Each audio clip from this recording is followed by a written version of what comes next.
আমি একটা জিনিস লক্ষ্য করলাম, জাপানে সফর করার পর 2বার বা 3বার যাওয়ার সুযোগ হয়েছে আমার।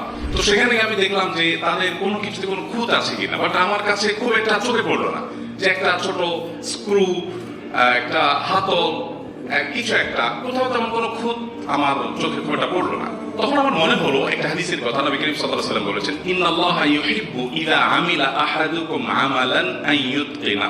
অর্থাৎ যেই কোনো কাজ হতে পারে, দুনিয়ার কাজ হতে পারে, দিনের কাজ হতে পারে, চাকরি হতে পারে, ব্যবসা, যে যে কাজ করবে সে সেটা যদি ইতকানের সাথে করে, সবচেয়ে সুন্দর, সবচেয়ে তার ক্যাপাসিটিতে যতটুকু ভালো করা সম্ভব তার সর্বোচ্চটুকু যদি সে করে, আল্লাহ এটাকে খুব পছন্দ করে। একজন সাধারণ মানুষ তার একান্ত জাগতিক একটা বিষয় তিনি যদি সবচেয়ে সুন্দরভাবে করার চেষ্টা করেন, আল্লাহ তাআলা সবচেয়ে বেশি খুশি হন। তাহলে আমরা আমাদের সাকসেসের জন্য, পার্থিব এবং পারলৌকিক উভয় জগতের সফলতার জন্য